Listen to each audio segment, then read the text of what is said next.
Hi, I'm Constance Baird, and today we are in downtown Bremerton in front of a historical landmark, really, the Admiral Theatre. Today we're going to head inside and talk to some staff, learn about some of the great history of this building, and also get an update on the renovations that have taken place recently. Let's head inside, and welcome to this episode of Inside Bremerton.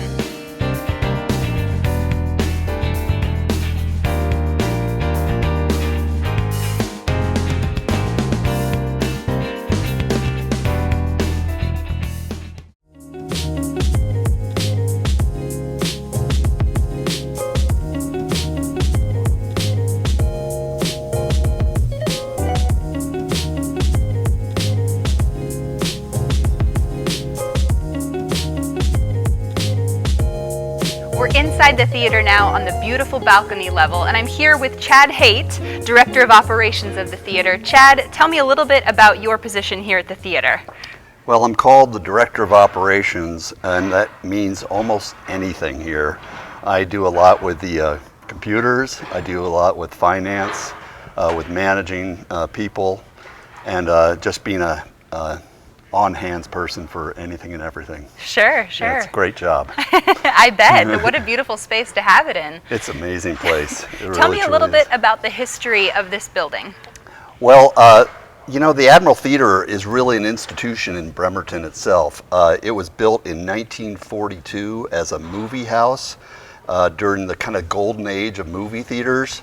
And you have to appreciate that in 1942 we were at war. The construction started before we declared war, but it was the last commercial building in America that was allowed to use commercial steel in its construction, and that was through an act of Congress itself. Wow. And Bremerton at that time had 80,000 people, double what we have now. It was just brimming with war activity. And so the Admiral Theatre became a major sort of a R&R spot for many of the soldiers and the citizens to see movies. And it carried on that way as a movie house up until the 80s. And in the 80s, there was sort of an economic downturn. The movie house had economic problems. As we all remember, a lot of businesses shifted towards Silverdale and whatnot, and unfortunately the Admiral Theatre did not survive and closed. And as the years went by there, Bremerton was really suffering, and some very enlightened people in the community, led by Ike Parker and what became an original board of directors here, saw that the Admiral Theatre could serve as an economic generator for the community, and that if they could just restore the theater, it could become a gathering place, a focus downtown, help bring back other supporting businesses, and help resurrect the city. And they were right. In the 90s, they raised about $4.2 million and restored this theater. They basically had to excavate water and water damage from all over the place and do these murals on the walls. The marquee had to be restored. They had to extend the stage. They basically converted it from an old movie house to a performing arts center. And it got off the ground again in 1997, and that was 20 years ago. We are now celebrating not only our 20th anniversary, but the theater's 75th anniversary. Wow. So that's sort of some of the background. Very impressive. I'll bet you'll show some pictures of all that too. We'll have to. We'll I mean, provide what a those rich for history. you. Yeah, it's great story there. Sure, such a vibrant piece of our downtown. You're not wrong there. What a great gathering place for everyone. And this venue to be doing that in is just fascinating. The dining on the first floor, amazing. Like you said, really something. We're very proud of it. You know what? When I first was looking into my job here, I didn't really know what the Admiral Theatre was. I'd driven by here a few times, but I live up in the north part of the county and just was unaware of it. And they even joked to me when they interviewed me about, well, how many times you've been here? And I'd never been here. And I could not believe it when I first walked in for the first evening I was here, to see this dinner theater here in Kitsap County, this major theater. It was just an awesome experience. I saw Doc Severinsen that night, and it just blew my socks off. I couldn't believe what I'd become a part of. It's just quite a treat to have it here. Sure, you're a lucky guy. Yeah, I am indeed. So the theater has gone through extensive makeovers, we'll say, since 1942, opening its doors, going from a movie theater for 40 years, then transitioning into this theater, and now I understand you've just recently gone through yet another iteration. Yeah, well, explain that to me. As you can imagine, you know, after 20 years of wear and tear, the theater had taken on some need for repairs and upgrades that we saw vital in just sort of helping this thing continue for another 20 years. We pinpointed a few major items. We put in a new sound system that is actually a world-class sound system. Some describe it as the best in the world. It's called a Meyer sound system. It's $500,000 wow. all by itself. We were trying to raise $1.2 million. We wanted to recarpet the place, remodel the lobbies. We had to put in new dressing room fixtures. We had leaks that we had to repair, you know, some non-glamorous things as well. And we put in new donor boards that are in our lobby and really just sort of upgraded the place and feel like we've sort of entered a whole new work environment when we come into work these days. It's I can imagine. Exciting, yeah. Yeah. I'm really excited to get a tour of the theater and really check out up close some of those renovations. Oh yeah, yeah. You be sure to sit in the new chairs on the main floor. Okay. They're very, very comfortable. Yeah, we're very proud of those too. I bet. Yeah. That's a good tip. Yeah. So explain to me, I understand there's another phase coming. What's ahead? Well, there's always work to do. Sure. And we had to prioritize what we could afford based on what we raised. But we could probably raise another $1 million and still continue to do work. We'd like to repaint the whole outside of the building. That's a maybe $200,000, $300,000 price tag just for that. We're standing in the balcony. These are actually original balcony seats from when the theater first opened. Wow. They've been reupholstered and re-engineered and whatnot, but they're still serving their purpose. We would like to replace those seats. That might be a $350,000 expense as an example. Sure. And then there are a variety of sort of more minor things that we'd like to do to clean up the place, mostly invisible to the public's eye, but we're aware of them and would like to make those improvements again. So I think this will be an ongoing sort of capital campaign over the years to help maintain this place. Sure. Well, it's good work you're doing. What an important piece of our community. And you got to keep it up, right? If it's been here since 1942, it clearly needs some love as it goes along the way. That's right. And you know, I can't understate the support we've had in doing that work. The city helps us with a lodging tax contribution every year. That's been very, very helpful.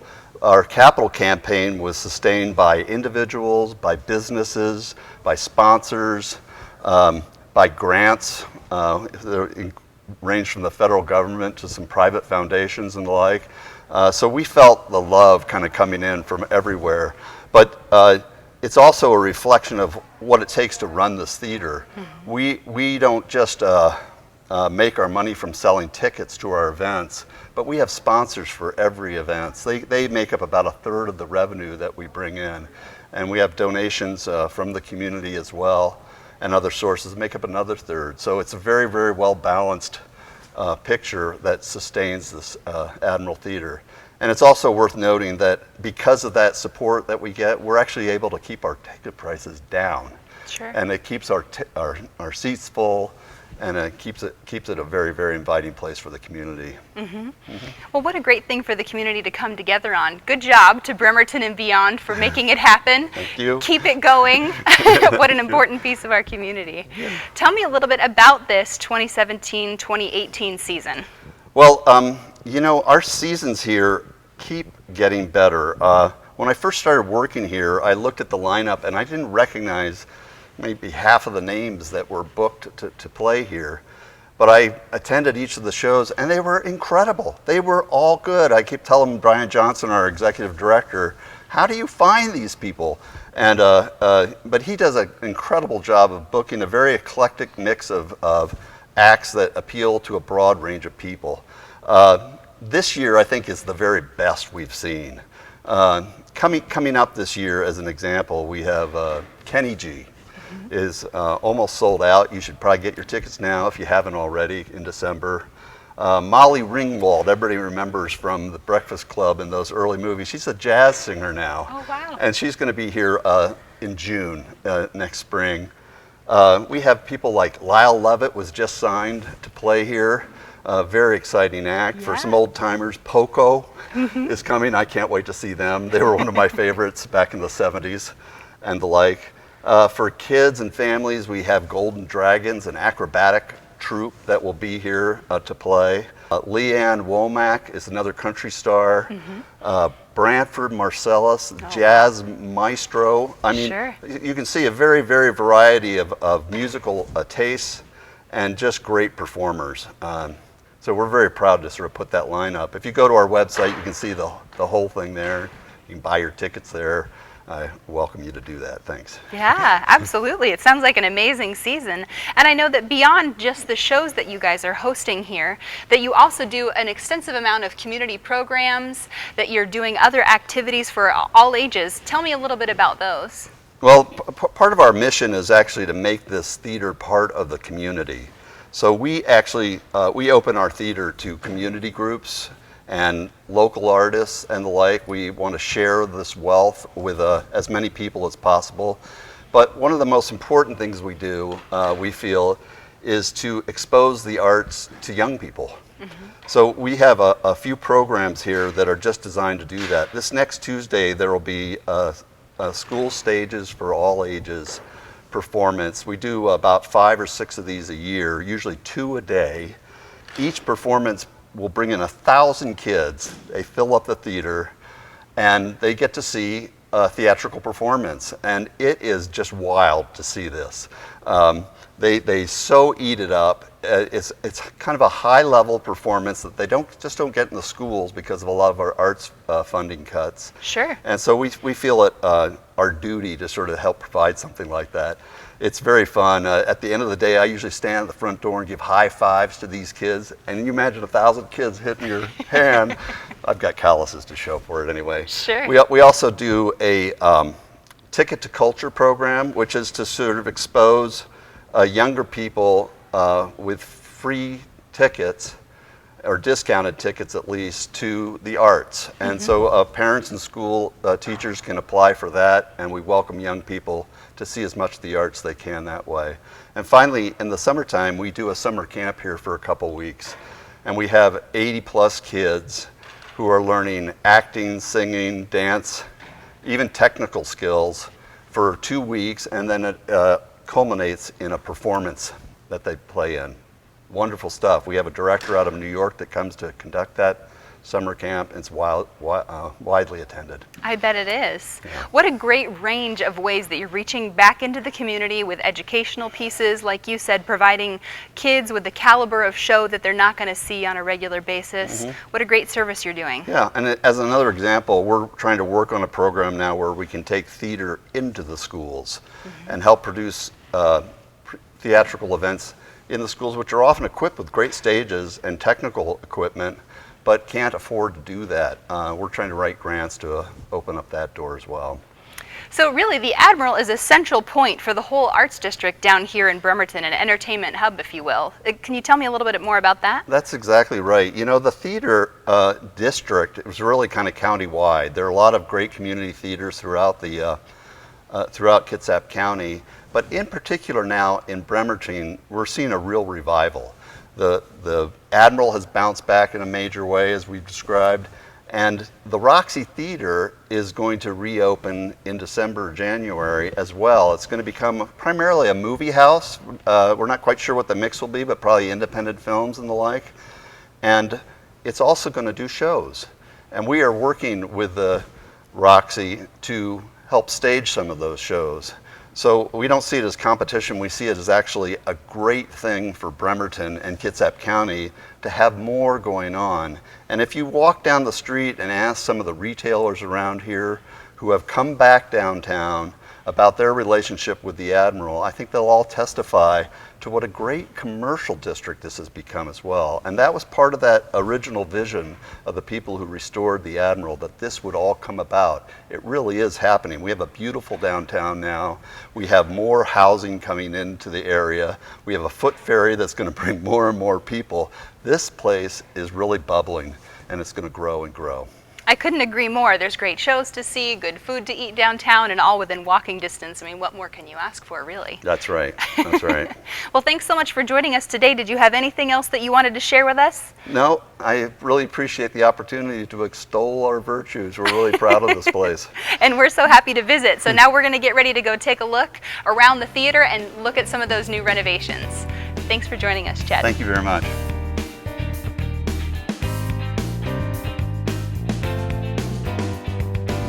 We're here now inside the main level of the theater with Nate Murphy, Director of Marketing for the Admiral Theatre. Very nice to be here. Hi, everybody.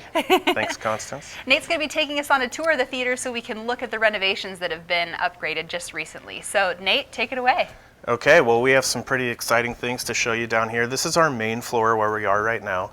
And as you'll see behind me, and then I'm sure you get some shots too, on the main floor, we replaced all of our tables and our chairs for this season.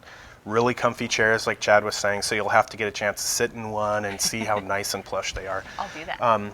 All new carpeting throughout the entire building, but you can see the biggest impact of that in the main auditorium. The sound system, obviously, so we have a $500,000 line array sound system, which what it does is you'll see the boxes that are hanging from the rafters up there. And it takes the sound and really targets every section of seating in the house. And so the sound system isn't necessarily about just putting out more volume. It's about clarity and about coverage in the auditorium, so that no matter what seat you have in the house, could be the very last row in the upper balcony, you're going to get great sound, great view of the show, and that's what we're going after. No dead spots, so to say. No dead spots. And the difference, when you take a look at all the speakers that we have up there now, even as of last season, we had 4 speaker cabinets to cover the entire auditorium. Wow. And, obviously we've upgraded that. Just a little. Just a little, But that was one thing with this capital campaign is the Meyer, and it's called the Meyer Leopard line array system, is absolutely one of the best systems on the market.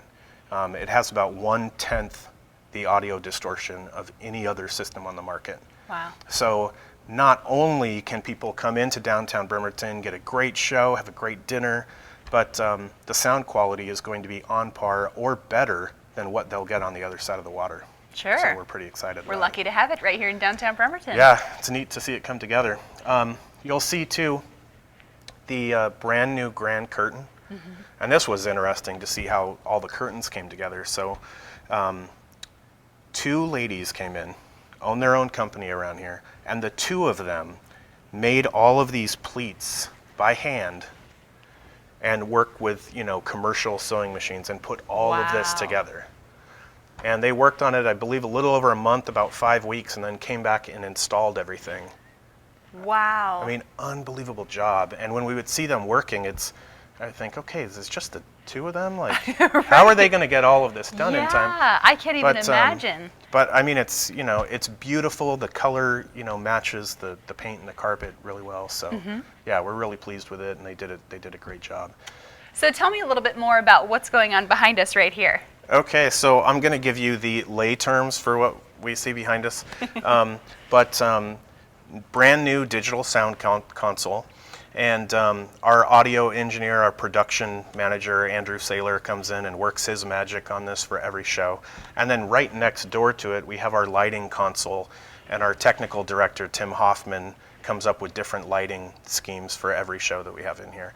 I'll give you an example of while the capital campaign was going on. So we have our few last shows last season going, then we're getting into the construction work going on down here, and it's bare concrete, right? All the old carpets ripped out. And night after night, I'd get wrapped up with my daily work, and I'd go around checking lights. I go down into the source, our side venue, and there's Andrew sitting there pouring through instructional manuals, reading up on all these digital consoles, and using that time over the summer to really hone his skills on some new equipment. So, I mean, we're in a really great spot here that we have brand new equipment, we have talented staff that know how to get the most out of this equipment for every show. And I think patrons will really see the difference in their enjoyment of each and every show this season. Absolutely. Yeah. New sound system, new boards, new light boards. I mean, what more could you ask for? It is. Well, we keep asking. Yeah, So, well, there's more, we- I'm sure. Yeah, so, we always are looking at equipment upgrades and, how we can make the most of what we have and then also plan for the future. But, that's one of the great things about this entire sound system is this really sets us up for our next 20 years. Sure. All right, let's continue our tour. Okay.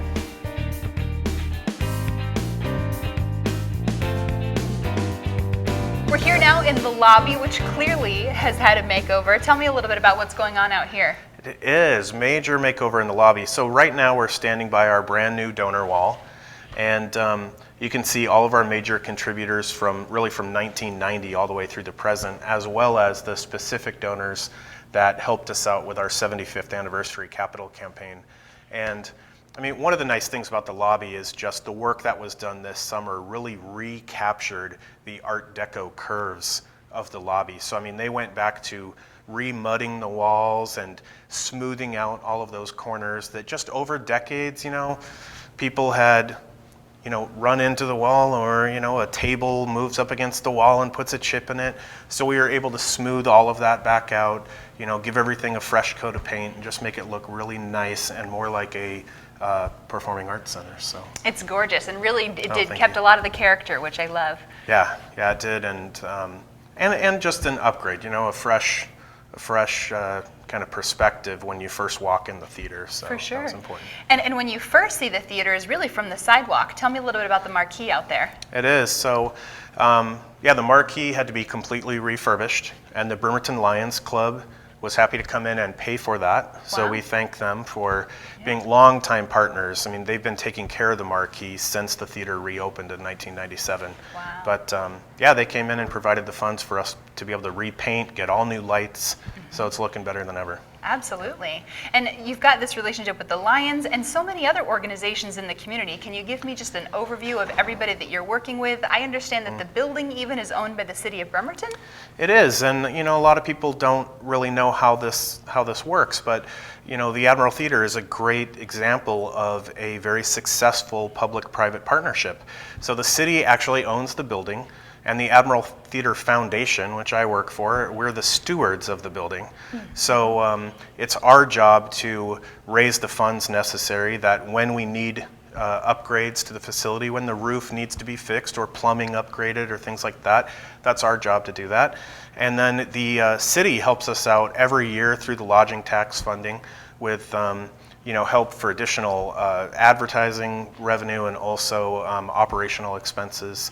So, this is just a great example of us being able to work with the city and also local companies and sponsors to make all of this work. Yeah. And I understand you've got a relationship also with the USO.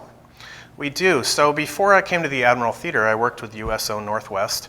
And after starting here, I was looking for a way that we could work together and support our local military. And so we came up with this idea of our USO Northwest Military Seats of Honor. It's a really cool program, new for this year.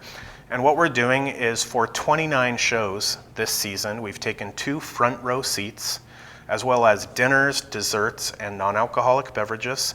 And we give those away for free to local military families and dependents. Wow. No complicated application. All they have to do is go to our website, fill out a quick little form, and they're entered for the entire season. And every show we do a random drawing and we offer those seats to local military families. And we're a Navy town, proud Navy town, and that's just another way that we can say thank you for their service. And what a great service you're offering. That's awesome. It is, it's a neat program. All right, let's take a look backstage. Okay.